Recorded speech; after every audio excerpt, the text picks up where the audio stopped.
में वो आगे हो सकता है।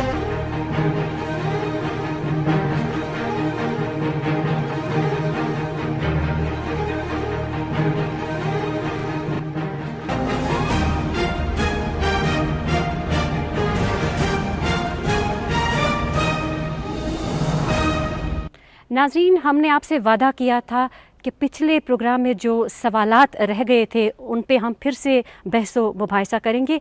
चलिए उनका आज चर्चा करते हैं।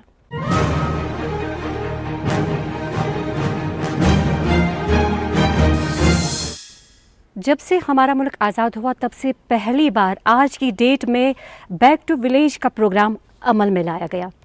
बैक टू विलेज 1 और बैक टू विलेज 2 में सरकार की तरफ से जो कामयाबियां हुई है, लोग उस हवाले से कितने मुतमईन हैं? बैक टू विलेज जो इनिशिएटिव था गवर्नमेंट का, ये बहुत ही अच्छा इनिशिएटिव था। अगर हम स्कीम्स की बात करें, गवर्नमेंट स्कीम बहुत अच्छी निकालते हैं, मतलब हर किसी एस्पेक्ट को नज़र में रखते हुए वो स्कीम निकाली जाती है।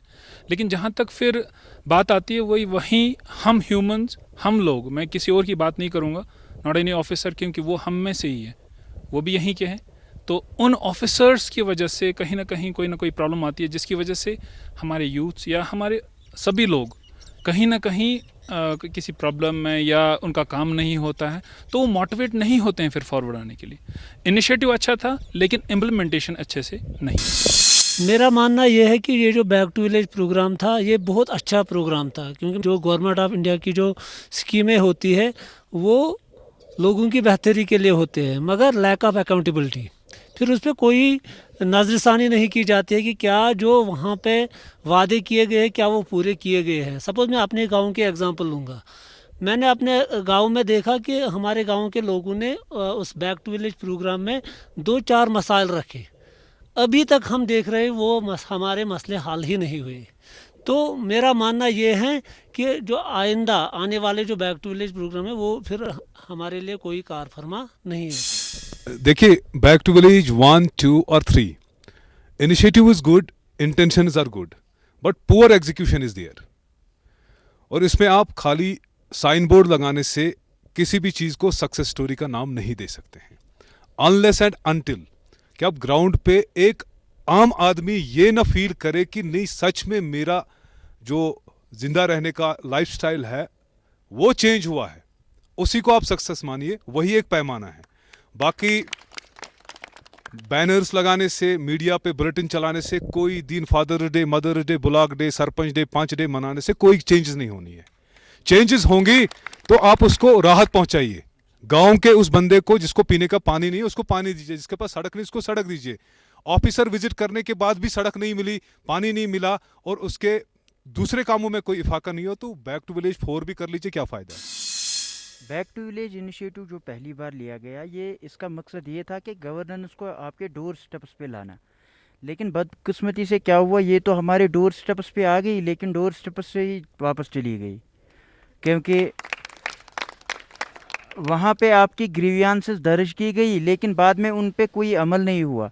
हाँ, फर्द से एक आप कॉस्मेटिक कन्वीनियंस अगर आप चाहते हैं कि आप back to village 2, back to village 3, back to village N आप 100 बार भी करिए, जब तक आपकी एग्जीक्यूशन ना हो, बाद में अकाउंटेबिलिटी ना हो उन ऑफिसर्स की जिनको आप विलेज का एडमिनिस्ट्रेटर बनाते हैं, इससे कोई खातिर खा नतीजा सामने नहीं आएगा।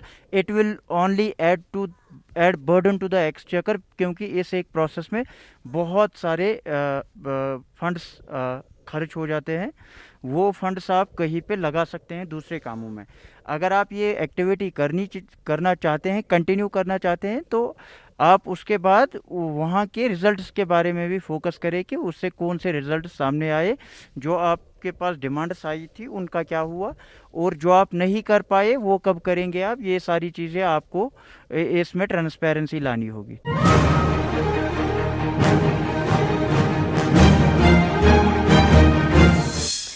मेरा सवाल है, हाल ही में पंचायत राज इदारे वजूद में आए जिसमें पंचों और सरपंचों के अलावा ख़वातीन भी इसमें शामिल है। आपको क्या लगता है, क्या समाजी सतह पर इसकी हौसला अफजाई होनी चाहिए? हम ख़वातीन के रिगार्डिंग जो इस वक्त बात कर रहे हैं कि पंचायत में उनका आना लाजमी है या फिर नहीं। जहाँ तक हम बोल सकते हैं कि ख़वातीन का आना लाजमी है क्योंकि वो समाजी काम करती है, मगर पीछे जो हमारी नौजवानी है या फिर यहाँ के जो बड़े बड़े अहदेदारों पे है, पीछे उनको गालियाँ सुननी पड़ती है, जिसकी वजह से ख़वातीन आगे नहीं आ पाती है और वो डर के मारे अपने घरों में बैठ जाती है और किसी भी चीज़ में वो टेक पार्ट नहीं कर पाती है। तो हम यही चाहते हैं कि ख़वातीन को भी एक मौका मिले, एक ख़वातीन यही एक माँ भी बन जाती है, यही बहू भी होती है, घर की जिम्मेवारियाँ भी, मगर समाज में जब उनको एक नौजवान ही पीछे गालियाँ मारे, कुछ बोले, वो कैसे आगे आ सकती है। हम यहाँ से समाजी बातें बहुत बड़ी बड़ी करते हैं या हम ही नौजवान ऐसा कुछ बोलते हैं या फिर हम बोलते हैं कि नहीं इस औरत को ये ऐसी है, ये वैसी है, पता नहीं किस गंदे खानदान से ताल्लुक़ रखती है, मगर हम अपने आप पे नहीं जानते हैं कि कहीं ना कहीं तो हम ही गलत हैं। इसी वजह से हमारा जो ये समाज है अभी पीछे है, हम ख़वातीन आगे नहीं जा रहे हैं। हम ख़वातीन तभी आगे जा सकते हैं क्योंकि हम अच्छे से काम करते हैं। एक ख़वातीन को एक कैरेक्टरफुल तरीके से जब वो आगे जाएगी तो उसको कोई प्रॉब्लम नहीं हो सकती है, मगर जब उसको आगे ही नहीं आने देते हैं तो हम चाहते हैं कि ज़्यादा से ज़्यादा ख़वातीन भी आगे आ जाए और समाजी काम करे, रिलीजियस टाइप में भी काम करे। तो जितना बढ़ावा दिया जाए तो हमें लगता है कि ये समाज बिल्कुल बहुत अच्छा रह सकता है और हम बहुत आगे भी बढ़ सकते हैं। Empowerment of woman is empowerment of the society. कि जब एक वुमन को हम एम्पावर करते हैं, हम एम्पावर बस एक लड़की को नहीं करते हैं, एक माँ को करते हैं, एक बेटी को करते हैं, एक बहन को करते हैं। अगर हम इनको एम्पावर करेंगे तो एक सोसाइटी एम्पावर हो जाएगी, क्योंकि अगर एक एजुकेटेड माँ होगी तो she will be able to just bring up a child in a proper way. जो हम पहले बात कर रहे थे कि बच्चे का कॉग्निटिव डेवलपमेंट, सो वो अच्छे से हो पाएगा, क्योंकि mother is the first school for a child. So इस वजह से इन्वॉल्वमेंट इन पॉलिटिक्स नाउ के होना चाहिए कि नहीं, it's better to involve in each and everything. जब आप उसको इन्वॉल्व कर रहे हैं घर के काम के लिए तो involve her in each and every aspect of the life. तो बहुत अच्छा है कि अगर औरतें सामने आ रही हैं, जो आ रही हैं, हमें उन्हें अप्रिशिएट करना चाहिए, ना कि उन्हें कुछ ऐसे उनके पीछे ऐसे स्टेटमेंट्स देने चाहिए जिससे वो डिसहार्टन हो जाएं और उस काम को छोड़ दें। 50% of the society, the male folk, that they have unleashed a psychological, social and psychological warfare on the 50% of our female population. हमने जो उनके हुकूक हो रोक के रखे हैं, हमें वो छोड़ने हैं, हमें उनको कुछ नहीं देना है, बस उनको we have to let loose the things that we have kept in our hold. तो सोसाइटी में जब 50% पॉपुलेशन की आपकी पार्टिसिपेशन नहीं हो, आप उनको पार्टिसिपेट नहीं करने देंगे, तो you are not going to expect anything good happening to our society. Society किसी को कुछ देती नहीं है, सोसाइटी हम क्रिएट करते हैं। As a student of sociology, society को हमें कंट्रीब्यूट करना है। हमारे जो ख्वातीन हजरात है, आपको आगे आना है with passion and purpose, with determination. आपको सोसाइटी को कंट्रीब्यूट करना है। सोसाइटी आपको कभी कुछ नहीं देगी, सोसाइटी किसी को कुछ नहीं देती है, लेकिन हमें सोसाइटी को देना है। जो अभी हम पंचायत इंस्टीट्यूशंस की बात करते हैं, 2010 में मैंने अपनी माँ को पंचायत रिप्रेजेंटेटिव बनाया इस गर्ज से, क्योंकि उसने हमारे घर को बेहतरीन तरीके से चलाया, वो एक गाँव को बेहतरीन तरीके से चला सकती है। जब मैंने ये एक हिसाब से मैंने एक इनिशिएटिव लिया, आज जाके मेरे पूरे गांव में मैक्सिमम जो पार्टिसिपेशन है पंचायत इंस्टीट्यूशन में वो फीमेल्स की है। इसी तरह हमारी कॉन्स्टिट्यूंसी में एक ट्रेंड बन गया है, मैक्सिमम पार्टिसिपेशन हमारे ख़वातीन हजरात की है। There is one famous proverb, if you are educating a boy, you are educating an individual. And if you are educating a girl, you are educating a family. मेरा कहना है कि इस बारे में कि अभी जो पंचायत इलेक्शन हुए, हमारे रिप्रेजेंटेटिव्स आए, जो फीमेल्स भी आ गए उसमें, तो एक ऑब्जर्वेशन है मेरा कि जैसे अभी बात हो रही थी कि 50% of the population consist of ladies, जो वुमेन है, जो अदर जेंडर जो हम कह रहे हैं, जो फीमेल जेंडर हम कह रहे हैं, तो क्या उनको रिप्रेजेंटेशन नहीं मिलनी चाहिए? ये क्वेश्चन है। लेकिन मिलनी चाहिए उनको, उनके रिप्रेजेंटेटिव्स आने चाहिए। जैसे अगर हम गाँव में देखेंगे कि वहाँ से पंच सिलेक्ट होते हैं या सरपंच सिलेक्ट होते हैं या काउंसलर सिलेक्ट होते हैं टाउन्स में, तो उनमें से भी लेडीज़ का पार्टिसिपेशन होना चाहिए और लेडीज़ की अच्छी खासी, आई रिकमेंड 50% होना चाहिए, उनकी तादाद होनी चाहिए उसमें, जो भी हमारी जो लोकल बॉडीज़ हैं जो उनमें, ताकि जो लेडीज़ हैं, जो फीमेल्स हैं, अगर उनके अपने मसाइल हैं, अपने पर्सनल मसाइल हैं, ताकि वो अपनी लेडीज़ के साथ ही वो शेयर करे, क्योंकि बहुत ज़्यादा रिजर्वेशन रहती है कि वो अपने जो मेल काउंटर पार्ट्स होते हैं मतलब उनके साथ शेयर करने में, तो सबसे बढ़िया है कि अगर वो वहाँ रिप्रेजेंटेशन हो फीमेल्स की, और जो हमारी फीमेल्स हैं, हमारी माएँ बहनें हैं, वो अपनी प्रॉब्लम्स लेकर फीमेल्स के पास ही जाए जहाँ पर उनको कंफर्टेबल एनवायरनमेंट मिलेगा। Thank you. Why we need a reservation at the first place? Reservation की कोई ज़रूरत नहीं होनी चाहिए थी अगर हम लोगों ने अपनी लेडीज़ को, अपने घर के ख़वातीन को सही ढंग से ट्रीट किया होता। In most of the cases, I would like to say that these are the proxies of the men. Where a man couldn't find the panchayat election because the seat was reserved, it is his relative, his wife, his mother or his sister from that place that actually the man is representing those areas, that constituency, and the woman is just a dummy. So again we are discriminating with the woman, again we are just degrading the status of a woman. We just say that a lot of things about, there are certain things in Islam about women and what not. But when it comes to Muslims, we are the people who discriminate most with our women. Okay, Islam में है सब कुछ है, but मुसलमानों में नहीं है। ये चीज़ ज़ाहिरी तौर पे और हमें एक्सेप्ट करनी चाहिए कि what we learn from our religious scriptures, we don't follow in letter and spirit. That needs to be done. जो भी हमें करना है प्रैक्टिकली करना है। ज़बानी जमा खरे से हमारे औरतों की, हमारे बच्चियों की हालत बदलने वाली नहीं। यस पंचायत राज कथ वच अत मज आए सन बेनि हमशेर मोज पन हिस्सेदार अख बनावन।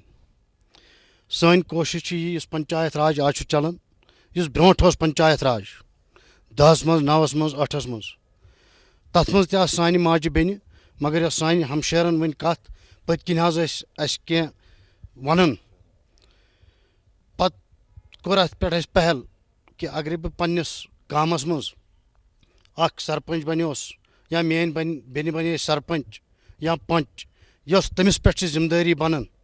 अम ब्रोट त वोनू तुह इस्लामस ये हमो साम इस्लामस वुचो ये इस्लाम वन ग्राउंडस पे गसन पूर कह, खासकर मेनिस घरस मज या बे सिंदिस घरस मज अख गुजारिश बह कर ये सारे इस पंचायत राज अजिक अत मज भरपूर हिस्से दिवान बराबर अकिस माज त बेन त, मगर यस तमन पे जिम्मेदारी आय दिवान कर, चाहे सह म्यूनसिपल कमेटी चाहे सह पंचायत छा, इस पंचायत मेम्बरस पंचस सरपंचस ग्राउंडस मन कर, मे बासान 50% गसन 50 गसन कह।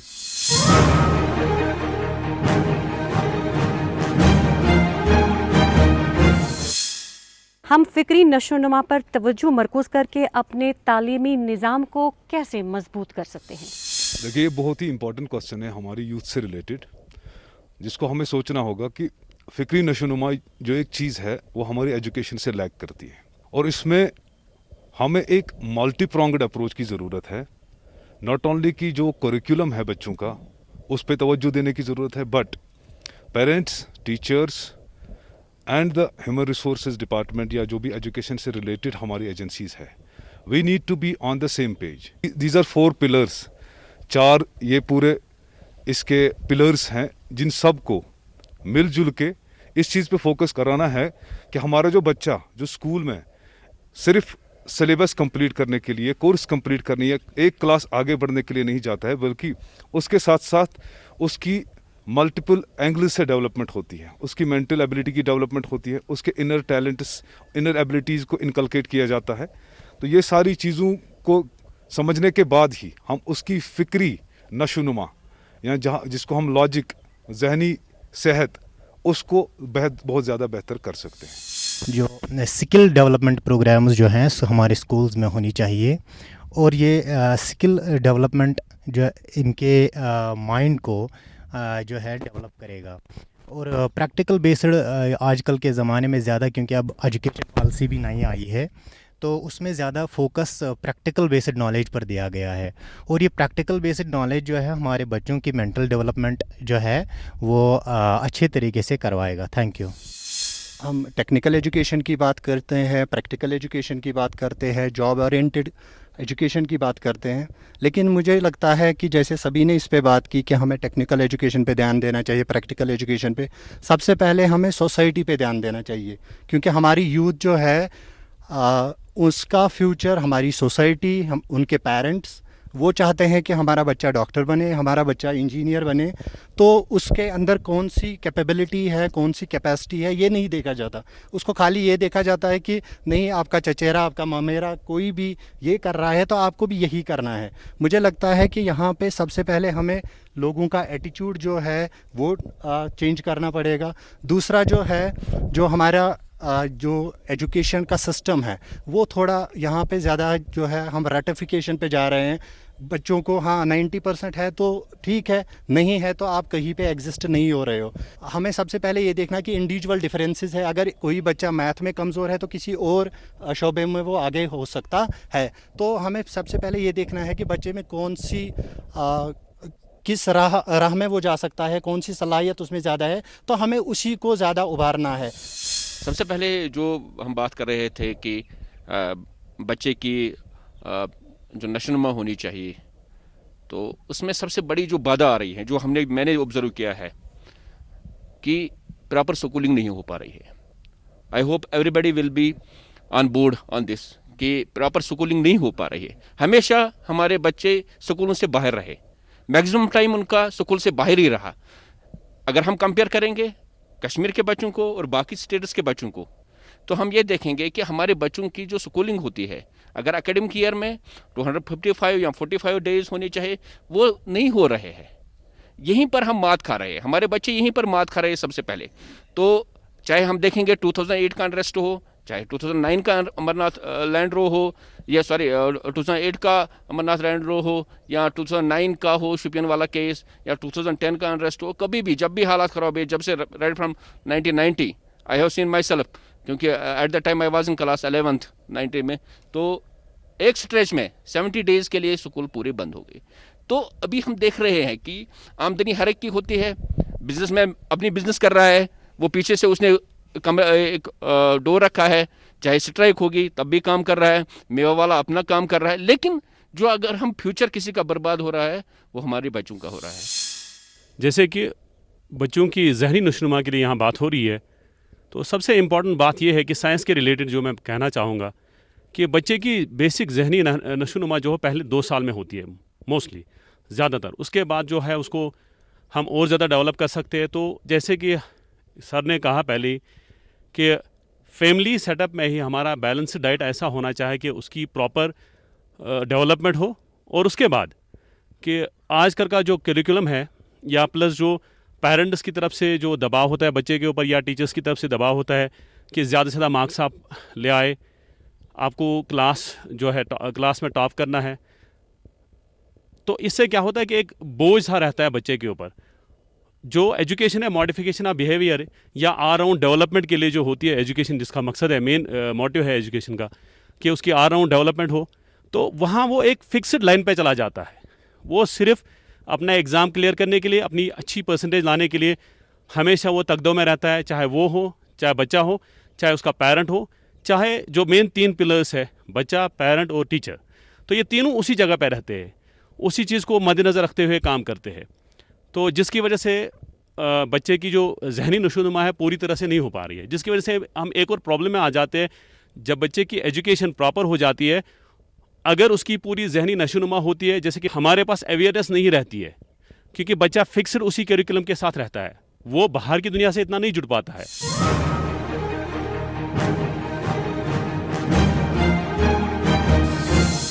ऊपर वाले ने इंसान को एक नेमत अता की है, वो है ज़िंदगी, क्योंकि ज़िंदगी बहुत कीमती होती है, ये दोबारा नहीं आती है। मेरा सवाल मनशियात के हवाले से है, इंसान इसी ज़िंदगी को मनशियात का शिकार कैसे बनाता है, क्यों बनाता है, इसकी वजूहत क्या है? जैसे कि आजकल आप सब देख रहे हैं कि ड्रग का काफ़ी यूज़ हो रहा है, हमारे यूथ काफ़ी यूज़ कर रहे हैं ड्रग को। तो हमें अपने यूथ को सुधारने के लिए कुछ ऐसे इम्पैक्ट एफर्ट करने चाहिए ताकि वो इससे दूर ही रहें, क्योंकि ये जो है हमारी सोसाइटी को बिल्कुल डिप्रेशन में ले जाता है ड्रग, कि इसके साइड इफ़ेक्ट भी काफ़ी होते हैं। सबसे पहले एंटरटेनमेंट के लिए जो यहाँ पे मीडिया है, जो मूवीज़ वगैरह दिखाई जाती है, उन पे जिस तरह से ड्रग्स को पेश किया जाता है, जिस लेवल से पेश किया जाता है, तो बच्चा उसको एक फ़ख्र के तौर पे पहले स्टार्टिंग में उसको इस्तेमाल करता है। तो बच्चे को अगर देखा जाए कि उसमें उतना डिप्रेशन नहीं होता है, कोई बड़े लेवल का डिप्रेशन नहीं होता है कि जिसकी वजह से वो उसका सहारा ले ले।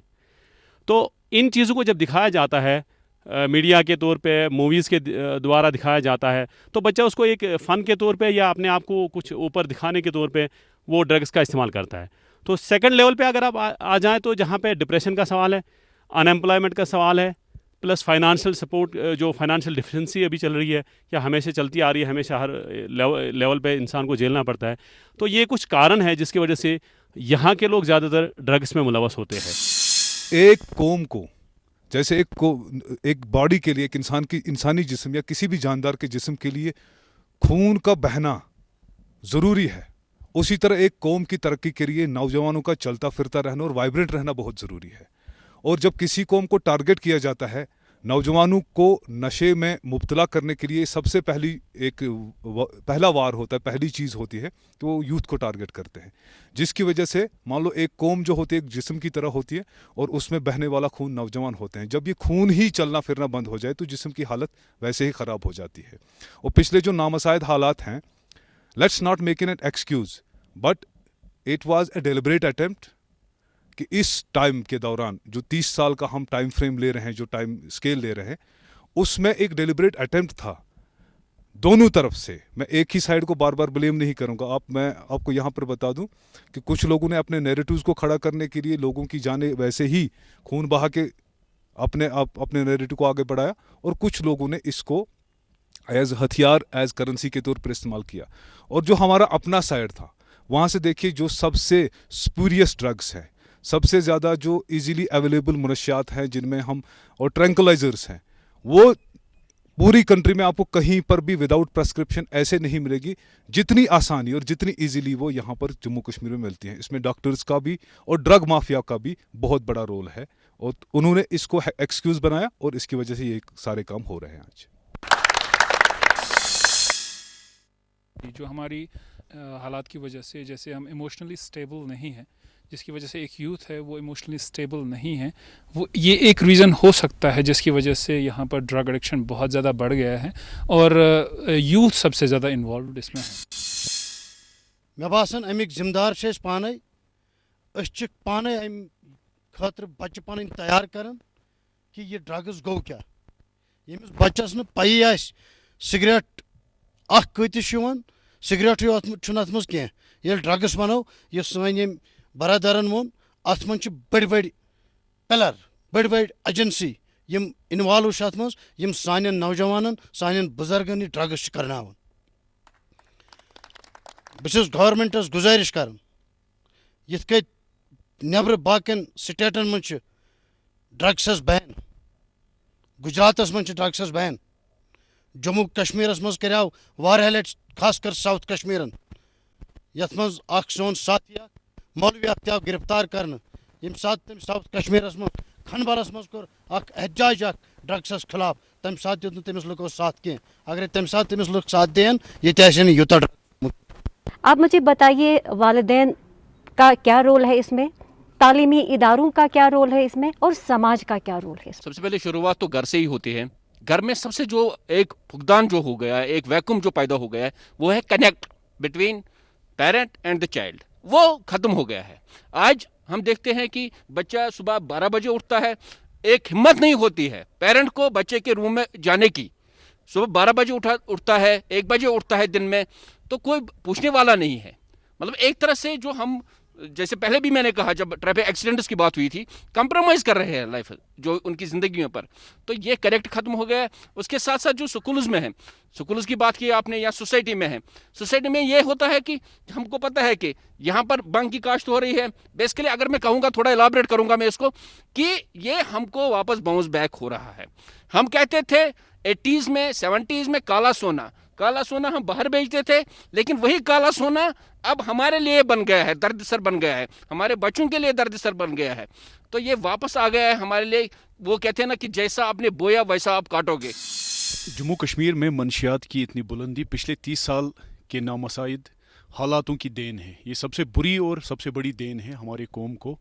अगर नामसाइद हालात नहीं होते तो शायद आज की डेट में जम्मू कश्मीर में, बिलखुसूस वादी कश्मीर में, जो अभी एक वसूख ज़राए से एक सर्वे हुई है, out of 10 youth 7 are into drugs, directly, indirectly, knowingly और unknowingly. इस चीज़ को रोकने के लिए हमें बहुत सारी इंस्टीट्यूशंस की ज़रूरत है. पेरेंट्स एक सबसे बड़ी इंस्टीट्यूशन है इस दुनिया में, उनकी ज़रूरत है बच्चों को नज़रगुज़र रखे. समाज जो एक सबसे बड़ा इंस्टीट्यूशन माना जाता है एवोल्यूशन के लिए, और हमारे रिलीजियस इंस्टीट्यूशंस खासकर मसाजिद और ये जो हमारे ज़ियारतें हैं, यहाँ पे जो हमारे मौलवी साहिबान हैं उनको हमें एजुकेट करना है ताकि वो लोगों को एजुकेट करें, क्योंकि अभी भी हमारे वादिया कश्मीर में मस्जिदों की अफादियत बहुत बुलंद है. अगर हमें इस मुसीबत से छुटकारा पाना है, अभी हम एमेच्योर स्टेज में हैं. जिस वक्त हमारा कश्मीर हार्डकोर स्टेज में चला जाएगा, we can not control it. जो भी होता है कि बेस घर पे ही बनती है. तो मेरी रिक्वेस्ट पेरेंट्स से, तो पेरेंट को भी थोड़ा स्ट्रिक्ट होना पड़ेगा कि हम अपने हमारे जो बच्चे हैं, हमारे बच्चे हैं, तो उनको हमें सही एनवायरनमेंट देना पड़ेगा, तभी यहाँ पर थोड़ा कंट्रोल आएगा. जब हम ड्रग्स की बात करते हैं तो हमें इस चीज़ का सबसे पहले अंदाज़ा होना चाहिए कि हमारी सोसाइटी में हम सब बखूबी जानते हैं कि हमारी सोसाइटी में ही, हमारे हमसाएगिरी में हम कहीं ना कहीं पे या तो पॉपी की कल्टीवेशन करते हैं या तो भंग की कल्टीवेशन करते हैं. ये बोलना सही नहीं होगा कि हमें पता नहीं होता है, लेकिन हम इसके बावजूद चुप करके बैठते हैं क्योंकि we prefer economic value at the cost of our society. तो जब तक हम नहीं इस चीज़ को बंद करेंगे, we are not going to expect anybody coming from heaven और hell to come and stop it.